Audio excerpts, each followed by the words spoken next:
আজকের ভিডিওতে দেখুন কিভাবে খুব সহজেই ঘরেই তৈরি করবেন হোমমেড শর্মা সস। এই সস ফ্রিজে সঠিকভাবে সংরক্ষণ করলে 6 মাস পর্যন্ত ভালো থাকবে। Shawarma roll, sandwich, burger, fry এবং নানা ধরনের স্ন্যাক্সের সঙ্গেও দারুণ লাগে। ভিডিওটি শেষ পর্যন্ত দেখুন। ভালো লাগলে লাইক, কমেন্ট অ্যান্ড শেয়ার। নতুন রেসিপির জন্য কুকিং মাই চ্যানেল অতি অবশ্যই সাবস্ক্রাইব করতে ভুলবেন না। তাহলে ইনস্ট্যান্ট দেখে নিই শর্মা সস বানানোর জন্য উপকরণে কী কী লাগছে। আসসালামু আলাইকুম, হ্যালো এভরিওয়ান, আপনারা দেখছেন ইউনিক কিচেন রেসিপি চ্যানেল। আজকের রেসিপি হলো ভাইরাল শর্মা সস। তাহলে ইনগ্রিডিয়েন্টসে কী কী লাগছে একটু দেখি। তাহলে হোমমেড শর্মা সস বানানোর জন্য ইনগ্রিডিয়েন্টস কী কী লাগছে একটু দেখিয়ে নিই। এখানে আমি 2টা বয়েল এগ নিয়েছি। আপনারা কিন্তু উপকরণ বাড়িয়ে কমিয়েও নিতে পারেন।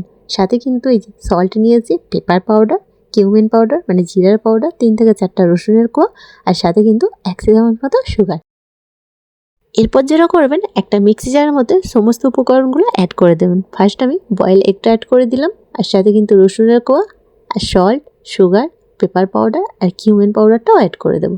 আচ্ছা, আপনারা কিন্তু উপকরণ বাড়িয়ে কমেও নিতে পারেন।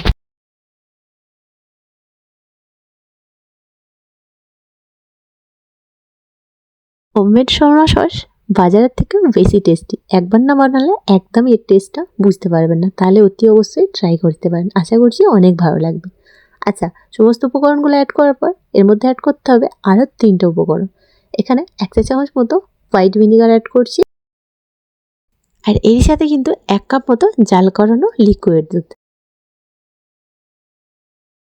আচ্ছা, লাস্ট অ্যান্ড ফাইনাল ইনগ্রিডিয়েন্টস যেটা বাকি আছে, olive oil, extra virgin olive oil. অতি অবশ্যই শর্মা সসে কিন্তু রেস্টুরেন্ট, বড় বড় হোটেলে কিন্তু শর্মা সস বানানোর জন্য অলিভ অয়েলটাই প্রয়োজন লাগে। অতি অবশ্যই অলিভ অয়েলটাই দিতে হবে আপনাদের, তবেই কিন্তু 6 মাস মতো স্টোর করে রাখতে পারবেন ফ্রিজে। আচ্ছা, যেই কাপ মাপে আমি লিকুইড দুধটা অ্যাড করেছিলাম, ওই সেম একই কাপের মাপে কিন্তু আমি অলিভ অয়েলটা অ্যাড করে দিলাম। তারপর কি, ঢাকাটা অফ করে দেন আর ভালো করে স্মুথলি একেবারে পেস্ট করে নেন।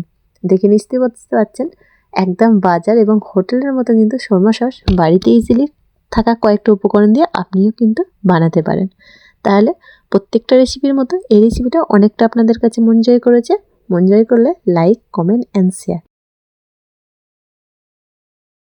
আচ্ছা, বাকি হচ্ছে এটাকে স্টোর করে রাখা। এইভাবে কিন্তু বাটির মধ্যে রাখা যাবে না, কোনো রকম কাঁচের জার কিংবা প্লাস্টিকের কোনো জারের মধ্যে এটাকে স্টোর করে রাখতে পারেন। আমার কাছে মায়োনিসের এই জারটা ছিল, এর মধ্যেই কিন্তু আমি শর্মা সসটা স্টোর করে রাখবো।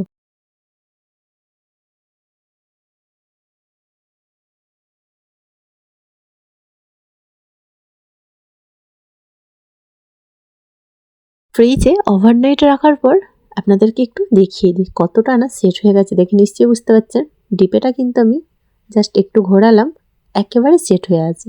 আজ আমি ব্রেড দিয়ে ট্রাই করেছিলাম, খেতে বেশ মজারই ছিল, একদম বাজারের মতো। বাজারে কিন্তু হার মানিয়ে দেবে। নিজেদের আয়ু বাড়ানোর জন্য অতি অবশ্যই বাড়িতে হোমমেড রেসিপি তৈরি করে খাওয়াটা বেস্ট মনে হয় আমার। মার্কেটে যেসব জিনিসপত্র পাওয়া যায় ওগুলো ডেফিনেটলি ভেজাল দিয়েই তৈরি, ওখানে কিন্তু আমাদের হাফ আয়ু শেষ হয়ে যায়।